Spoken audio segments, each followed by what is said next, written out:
On paper, selling should make you richer. You lock in gains. You walk away with equity. You did everything right. But when homeowners actually run the numbers, selling doesn't feel like a smart move. It feels dangerous. Not because prices are low, but because everything that comes after the sale looks worse than staying put. Why selling no longer feels like an exit. For decades, selling a home meant one thing. You were moving forward. You sold because your life got bigger. You sold because your income improved. You sold because housing was a ladder and each step felt safer than the last. That mental model is now broken. Today, homeowners aren't asking, "Can I sell at a good price?" They're asking something far more uncomfortable. What does my life look like after I sell? Because the moment you list your home, you're not stepping out of the housing market. You're stepping back into it at today's prices, today's rates, and today's rules. And those rules are unforgiving. When homeowners sit down and actually run the numbers, they don't see a clean win. They see friction everywhere. Agent fees, closing costs, taxes, moving expenses. The headline equity number shrinks fast. But that's not the real shock. The real shock comes next. After the sale, every alternative costs more per month than what they're paying now. Buying again means resetting their mortgage at a rate that permanently raises their cost of living. Renting means giving up stability for payments that can change at someone else's discretion. So even if they make money on the sale, their monthly financial position gets worse. And homeowners don't experience risk as a spreadsheet. They experience it as stress.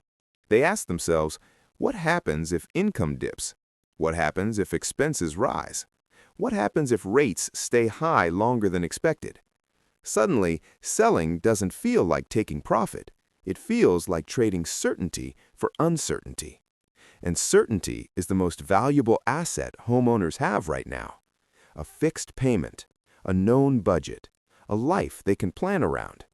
So when selling threatens that stability, the brain does something very rational. It reframes selling not as a smart financial move, but as a threat. That's why so many homeowners say the same thing, quietly. I know my house is worth more. I just don't see where I'd go. This isn't stubbornness, it isn't greed, and it isn't fear of change. It's the realization that in today's market, selling doesn't feel like an exit. It feels like stepping off the only solid ground you have left. And once housing becomes shelter instead of leverage, people stop moving. They stay, even when the price is right. At this point, most homeowners understand one thing clearly. Selling isn't the hard part. Living after selling is. And the moment you look closely at what comes next, everything starts to feel tighter. That's where the real trap shows up, not in prices, in payments. When cash flow matters more than equity.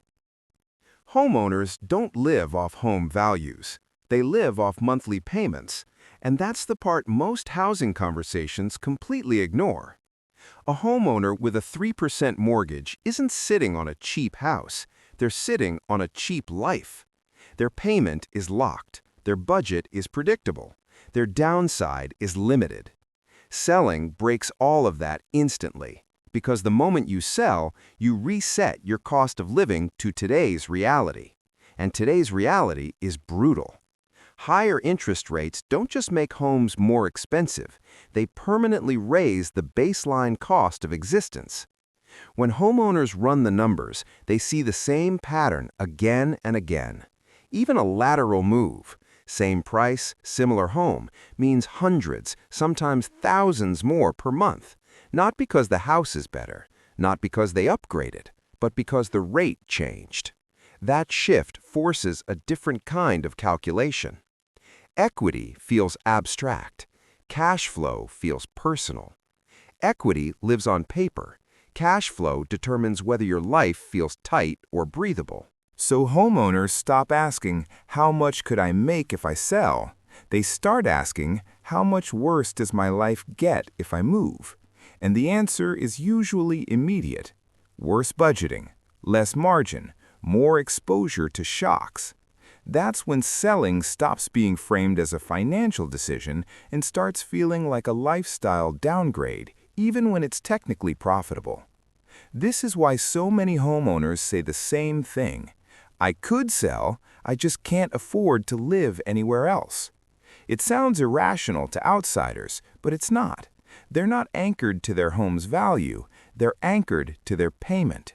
And as long as interest rates stay elevated, that payment becomes a kind of financial gravity.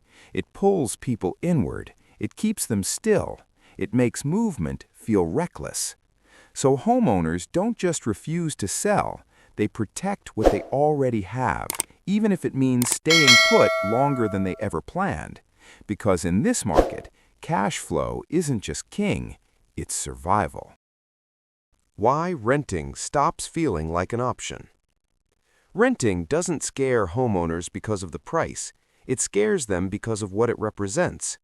Before ownership, renting is a phase. After ownership, renting becomes a reversal. And reversals feel dangerous, even when they're logical. Once someone owns a home, their mental reference point shifts. They stop comparing themselves to renters. They start comparing themselves to their past self. And that comparison is brutal. Selling and renting doesn't feel like adapting to a new market. It feels like admitting that progress wasn't permanent. That's why homeowners don't evaluate renting as a strategy. They experience it as a loss of status, control, and identity. Ownership isn't just shelter, it's a signal. You proved you could lock something down. You escaped monthly renegotiation. You stopped being at the mercy of someone else's decision. Renting reopens all of that. A lease can end. A price can change. A notice can arrive. Even if none of those things happen, the possibility that they could is enough. Because once you've had control, uncertainty hits harder. Why former homeowners fear rent more than buyers do. This is the part most housing commentary misses. Rent feels riskier after ownership than before it. A first-time renter expects instability. A former homeowner feels it as failure. Not socially, internally. They tell themselves, I already solved this part of life. I'm not supposed to be here again. This isn't how the story goes.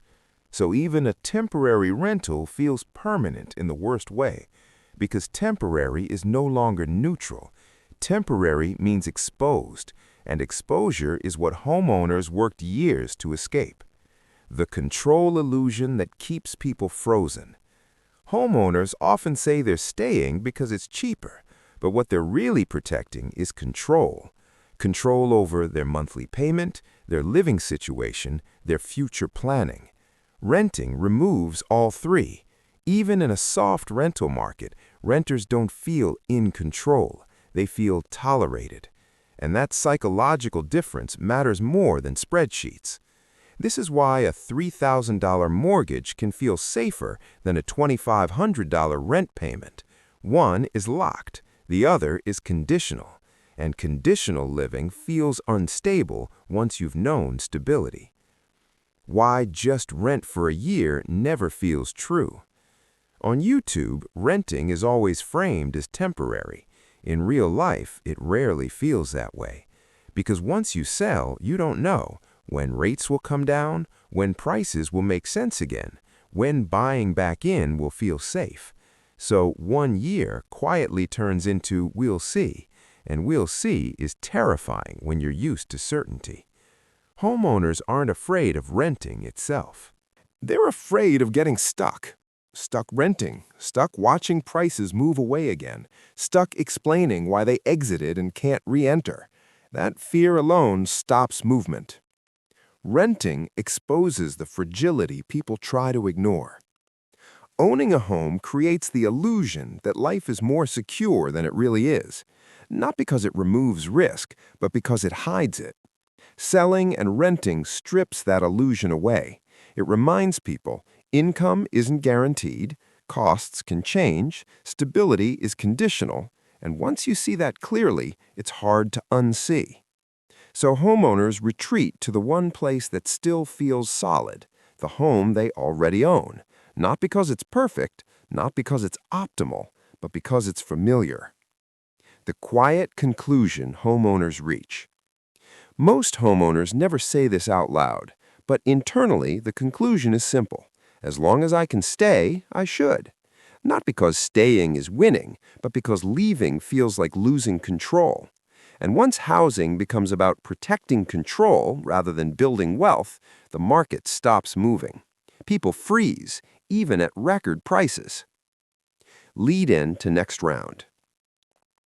And when renting feels like failure, selling feels like surrender. So homeowners look for a compromise, something that lets them move without admitting they're moving backward.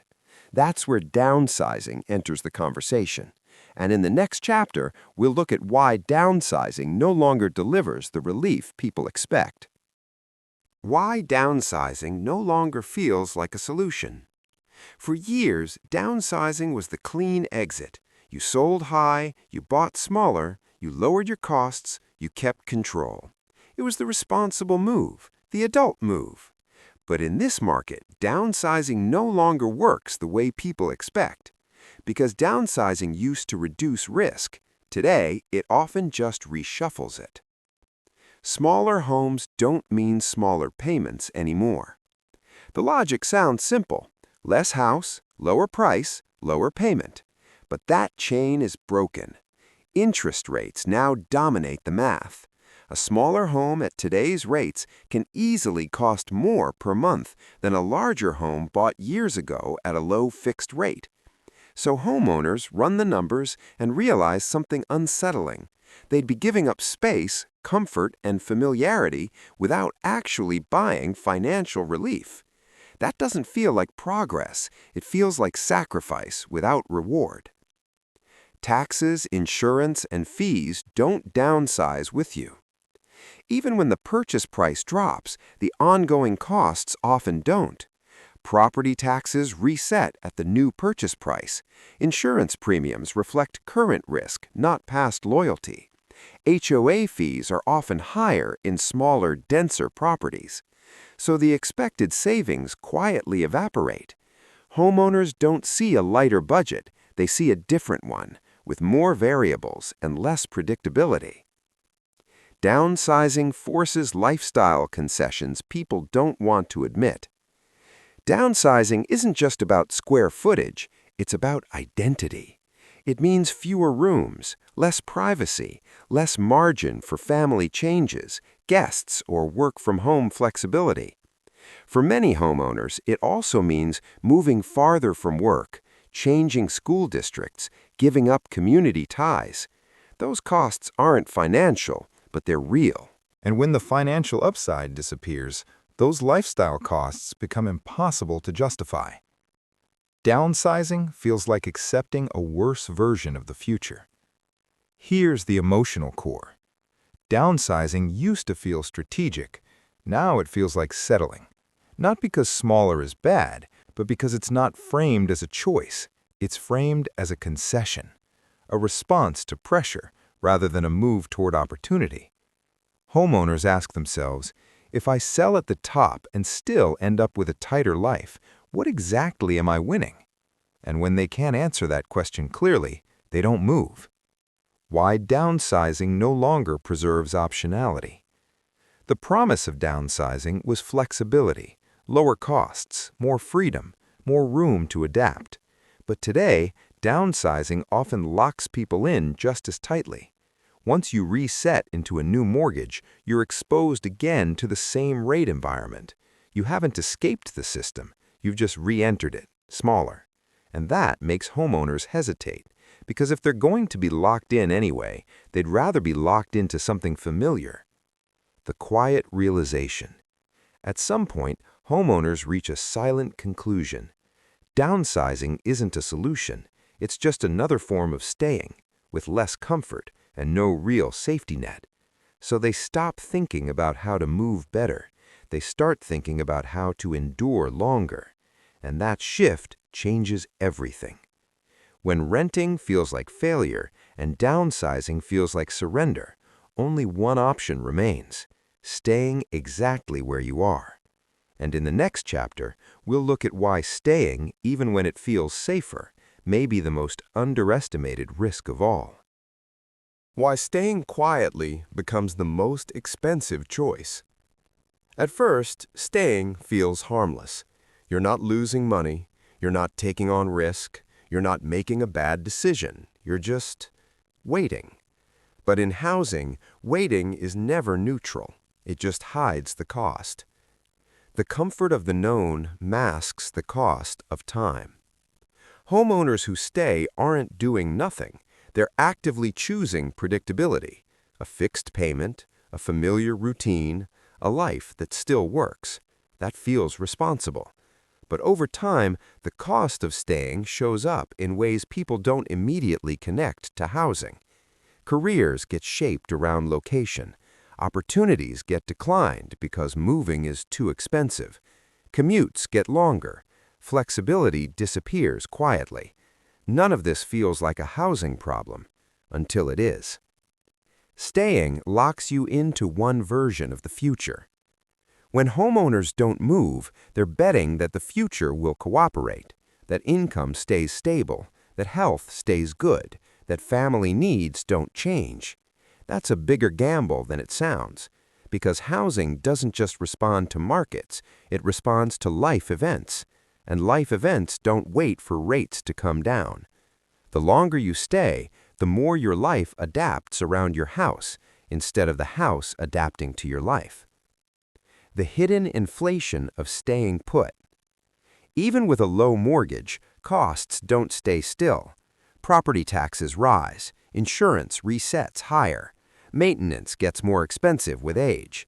None of these are dramatic. That's why they're dangerous. They creep. And while the mortgage payment is fixed, the total cost of staying isn't. Over time, the gap between cheap housing and cheap living widens. Why staying feels safe until it isn't. Staying feels safe because it avoids decision-making.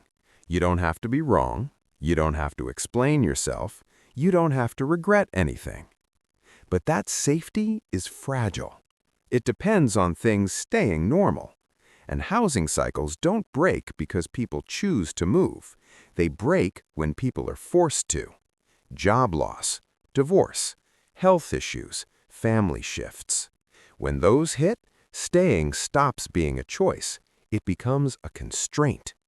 The illusion of control. Homeowners often say they're staying because they're in control. But control only matters if it gives you options. If your only option is staying, that's not control. That's dependence. The longer homeowners stay in place, the more selling feels impossible.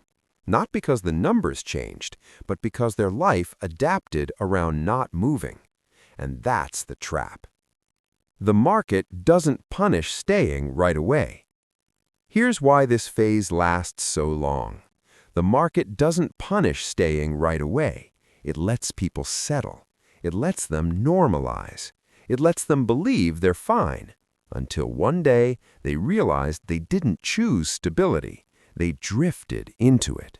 And drifting feels safe until you look up and realize how few exits are left. So staying isn't free. It just spreads the cost over time and makes it harder to see. And in the final chapter, we'll talk about the real danger in this market. Not selling, not buying, not renting, but believing you have no choice at all. The real risk is losing the ability to choose. Selling right now feels like financial suicide because homeowners believe every door leads to loss. But here's the part most people never examine. The danger isn't choosing the wrong door.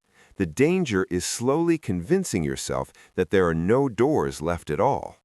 That's how people get trapped, not by bad decisions, but by the belief that any decision is worse than standing still. How staying quietly becomes a commitment you never agreed to. At first, staying feels temporary. I'll wait a little longer. I'll see what rates do. I'll move when things normalize. But time has a way of turning pauses into positions. The longer homeowners stay, the more their lives adapt around the house. Jobs are chosen based on commute. Family plans are shaped around space. Income expectations get calibrated to one fixed payment. Slowly, the house stops being something you live in. It becomes something your life is built around. And once that happens, leaving no longer feels like an option, even if the market improves. When stability turns into rigidity. Stability is supposed to give you freedom, but rigidity does the opposite. When you can't move without breaking your budget, you're not stable, you're constrained. When selling feels impossible, you're not patient, you're dependent. And dependence is the one thing homeowners never thought they were signing up for. They thought ownership meant independence, control, security. Instead, many are discovering that control only exists as long as nothing changes. The market doesn't trap you, it waits you out. This is the most uncomfortable truth. The housing market doesn't need to crash to break people. It just needs to outlast them. It waits for life events, job changes, health shocks, family pressure, moments when "I'll wait" stops being available. And when those moments arrive, decisions aren't made from strength, they're made from urgency. That's when homeowners realize that the cost of staying wasn't zero, it was deferred. Why this cycle feels so different? In past cycles, people feared buying too early. In this one, people fear selling at all. That shift matters, because fear of action freezes markets longer than fear of loss ever did. Prices don't need to collapse when movement disappears. The market reprices risk quietly, through fewer transactions, through uneven outcomes, through forced decisions that hit some homeowners much harder than others. The final reframe. Selling is not financial suicide, neither is staying. What's dangerous is letting fear turn your house into a permanent position instead of a tool. The homeowners who will look back on this cycle and say they navigated it well won't be the ones who timed the peak. They'll be the ones who stayed mentally flexible even when they stayed physically still, who kept evaluating, who kept questioning, who never confused comfort with safety. The last line you leave them with. This market doesn't punish mistakes quickly. It punishes loss of optionality slowly. And by the time most people notice, the choice they thought they were avoiding has already been made for them. If this made you pause for a second, you're not alone. A lot of homeowners are feeling this, even if nobody's saying it out loud. If these breakdowns help you see things more clearly, consider subscribing. Not for alerts, not for hype, just so we can keep pulling this apart, one layer at a time. Thanks for spending your time with me. I'll see you in the next one.